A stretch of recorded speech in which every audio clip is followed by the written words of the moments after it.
Welcome back, and this is Extra Special, where we uncover stories that shock, challenge, and ultimately inspire change. Artificial intelligence is accelerating faster than any technology in modern history, transforming how companies operate and redefining what work will look like in the next decade. From automated banking systems to AI-driven journalism, digital assistants in healthcare, and smart manufacturing lines, tasks once done by humans are increasingly being handled by machines. But this shift comes with a paradox. While AI is expected to replace millions of routine jobs, it is also projected to create entirely new roles, new industries, and new economic values globally. The World Economic Forum estimates that AI will displace about 85 million jobs, but create over 97 million new ones. Now the question is, where will Nigeria stand in this transition? In a country where unemployment is high and digital literacy is uneven, AI could either widen inequality or unlock one of the biggest opportunities for workforce transformation in Africa. The stakes are massive for the government, for businesses, and for everyday workers. So to help us understand what Nigeria must prepare for and how individuals can adapt before the shift becomes overwhelming, we're joined by Adeoye Abodunrin, author and also expert on the future workforce and digital transformation. Mr. Abodunrin, you are welcome. Thank you very much for joining us. Good morning. On a Sunday morning. Good morning. Thank you so much for having me. Excited to be here. You're welcome. Apologies, I couldn't be in the studio. Sorry about that. It's all right. Okay. Well, let's start with the big picture. When people hear AI, they hear AI will replace jobs. They fear that this might be their fate. So from your research, what types of jobs are most at risk? And is it true? Yes, AI will replace jobs, certainly. Any job that has repetitive tasks, anything that's procedural that you do again and again and again and again, and it's the same thing. Certainly, they're going to go. Just make a list of all the things you do at work. Once your job is too repetitive and it's too much in a cycle, AI would certainly replace those things. The other thing are jobs that are predictable or with predictable outcomes. Once your job has predictable outcomes, AI will replace you. I mean, just like the days of the typing pool, where we had a lot of people sitting and typing, and they were surely replaced. There's a time when personal secretaries were the in thing for every manager to have. Now everybody has their laptop, and so we don't need a central repository of a typing pool experts anymore, like it used to be in those days. So what's my bigger point? AI will certainly replace a lot of jobs, but it will also increase value tremendously. That's the comfort. But yes, AI will replace jobs, especially the simple way to put it is just that are very repetitive. AI will replace them. When you say it will increase value, how exactly do you mean? Okay. The meaning of that is that what you used to do for several hours, you can do in a shorter time. What used to take you a long time to do, AI is going to bring it quickly onto your screen in record time. The other thing that it would increase value by is that the total number of things you can do at once and the possibilities for production and productivity has ballooned. I mean, think about any industry you think about. I mean, I can go all the way from engineering to project and program management to the core creative industry across the spectrum. You will see AI doing significant reduction. I mean, it used to take several hours to get a script done, for example, for advertisers. Now, in a matter of minutes or seconds, if you get the correct prompt words rightly, AI is going to bring out exactly what you need, and it's going to give you variants if you so choose. If you know the words to use to ask the question, which is prompt engineering, there's almost nothing impossible for you to do in time. Right. And again, AI has the 10 seconds, AI has something called machine learning and deep machine learning. Even if AI does not know how to do a task, by observing you do it, over a period, it can become far more proficient. That's the other beautiful thing about AI. Right. You just mentioned some skills. So I wanted to ask, aside what you just mentioned, what skills would become irrelevant? And aside the one you mentioned, what other one will be high demand over the next 5 years?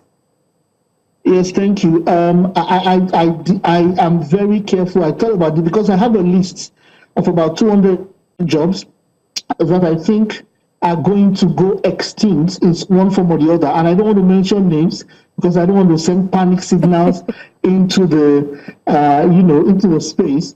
Yes, if your job is repetitive, if your job is procedural, step 1, step 2, step 3, if you do a personal job evaluation and 80%, anything above 50% of your job to 80% to 90% to 100%, once it's repetitive, a part of you will be replaced, or all of you will soon be replaced by machines who can do it better.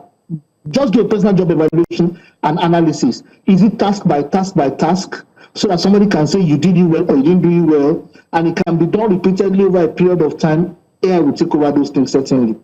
And organizations will look for more value. So here's the clincher. The key is for you to be now the AI specialist too in your job.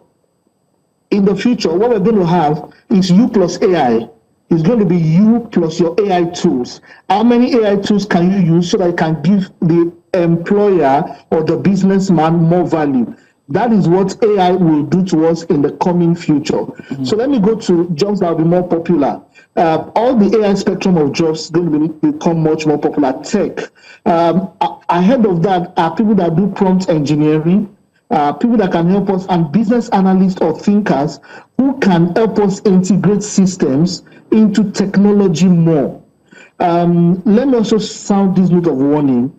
What we need to pay attention to are our processes and the interfaces, the link between man and machine, the place where man and machine connects together.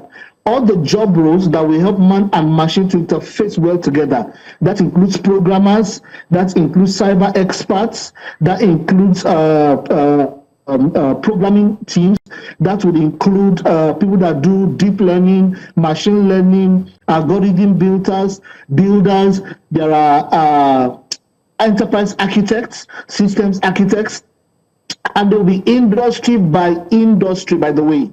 It's going to be industry by industry. So the key is to, whatever you're doing, is to become an expert that is able to lead AI in that particular zone, because AI is coming for that zone. So I hear what you're saying now, and it seems like I have to be an expert in prompt engineering. But how exactly can I do that starting now? If I have identified my job as one that is at risk from the eminence of AI, what do I need to do to start learning how to prompt effectively? It's the beauty of knowledge now is that it's democratized. We are in the age of knowledge, and the first thing I encourage you to do is to watch YouTube videos and then start interacting with AI. Just put into YouTube videos simple definition of prompt engineering. And please don't be scared by the big word prompt engineering. It's just the science, the process of being able to ask the question in a way that the machine can give you the answer you're looking for. It's not necessarily a big divide the X mathematical symbol thing. No. It's just how do we interact with the machine so that the machine is able to give us something that we are looking for. Remember what I said about man and machine communicating. So in your own industry, begin to use prompt engineering daily. Begin to look for the keywords. So what are the keywords in your own profession? What are the keywords? What are the professional jargons that you work with on a daily basis? Amidst your list of professional jargons, typically, there is always 80% of the total amount that you use. That's just 20 of the, let me break that down. If, let's say, your professional jargon is 10 that you use, only 2 to 3, maximum 4 of those professional words are the things you interact with 80% of the time. That is where to start prompt engineering from. Just put that into YouTube and then look for AI tools around those tasks and begin to get proficient at them. Number 2, begin to study, write down a list of your processes at work. Be a personal process engineer. Again, not a big fancy word. What do we do? How do we do it? How do we measure the results? How do we measure the deviation? Write those down for yourself. Now begin to look for tools and apps that do those things faster, cheaper, and easier, and lead the conversation of doing those tasks. Here's the interesting fact. You yourself will notice areas for improvement or places where there's no AI tool already. Write it and note it down. If you have a programming friend, a group of family, or some tech geeks, give that place to them. Start your own toolkit yourself. There is a lot of money to be made right on your current job, if and right in Nigeria, or any other way in Timbuktu, if you are able to see moment of automation or moment of improvement that nobody is doing yet. Gather that together, and you can create an app and make it popular among professionals, and it will shock you how much you can also make. And if at all you don't make anything, you can later integrate into a bigger system in your area. Meaning somebody else will design something somewhere very soon. You can now give them this solution, and you still have a lot of money to be made. But what not to do is not to pay attention. What not to do is to bury your head in the sand or approach it with fear. No. What to do is to make a list of your tasks and find out the tools are available. And every day apps are being developed. Every second apps are being developed. So just get the necessary app that you need, and that is what you need to do. And that's the beginning of the process. Right. It seems like AI is a rude awakening, and the question now is Nigeria prepared, whether structurally, educationally, for this massive workforce transformation or transition? Because you just mentioned now, as Mazino asked, that how can we become a prompt engineer, and you mentioned go on YouTube, so that's more like a personal growth. So do you think Nigeria is ready for this? Yes, we're ready. Your question is very interesting. Thanks for that question, my dear sister. Sorry, I said sister online, but that's why I refer to my friends as. Quick one. When telecommunications started in Nigeria, I was opportune to be in the room. And we thought that it was a big thing and that we needed so many skills that we didn't have. Yes, at the beginning, but after a while, 3, 4, 5, 6 years down the line, it evened out so that there was not a leapfrogging. Please don't be fooled. AI is already in town in Nigeria and being used at very heavy levels. Look, AI is already inside your email. Large language models are being used right in your emails. Already, you have chat boxes everywhere for customer service. Telegram has them. Gmail, Google, the Meta group has them. There is Meta AI. There is ChatGPT now. I'm sorry I'm mentioning the names and the brands. And there's Gemini. The big names are there. And there's DeepSeek, the Chinese guys. What's my bigger point? Yes, we can't wait anymore. Because people that produce with AI as their partners is going to be man and machine.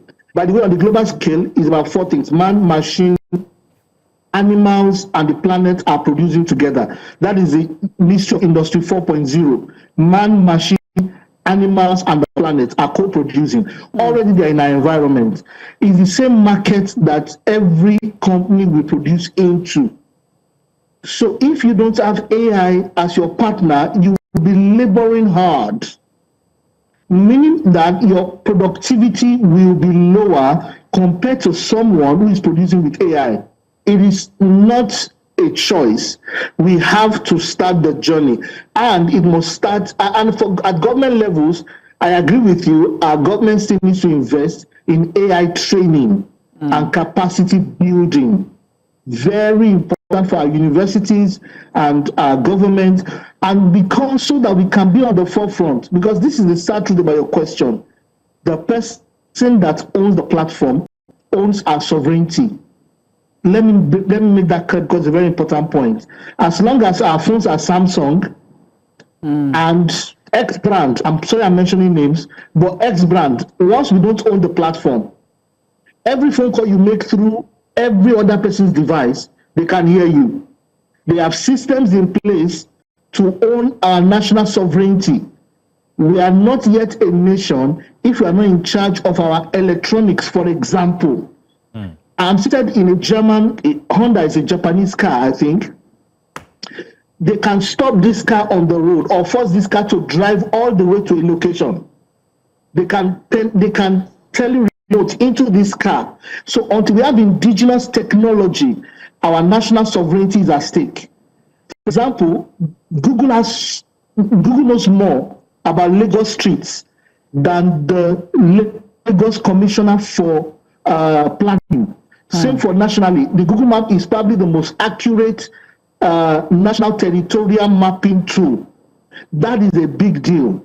We need to have our own Google, our own Amazon. Just think about it. Facebook is powerful than our president. Facebook can start information now, and there can be red wall everywhere. Forgive my gory illustration. What's my bigger point? Yes, you're right. We need to invest billions of naira, and I don't want to mention foreign currency, but let's start from the billions of naira in getting ourselves ready, because we should own our national sovereignty. That is a very pivotal point, because whoever is using AI and all those tools, somebody's mining the data. If we don't have our own, we are their beck and call. Just imagine one day Google packs up. There are many people in Lagos who cannot get home. Those are serious problems. Somebody through a server can determine who is governing you. We may not be in charge of ourselves if we don't do it at corporate, national, state, and local government levels. I agree fully that we cannot run away from it. Mr. Adeoye Abodunrin, we want to say thank you very much. This is a very eye-opening kind of session here that we've just had, breaking this down so clearly, by the way. AI is indeed coming, but with the right skills, like you've put it, the right policies for a country like Nigeria. Nigerians can turn disruption into opportunity. We also hope that the authorities are listening and that they are prepared to start to own their own infrastructure when it comes to tech and also AI. Thank you very much, Mr. Abodunrin, for joining us. And we are hoping to have more of these conversations with experts such as yourself. Thank you again. Thank you. Now we're going to break. We've got 1 more hour, or well, we're just at the half point. We've got more coming your way inside of Breakfast Extra.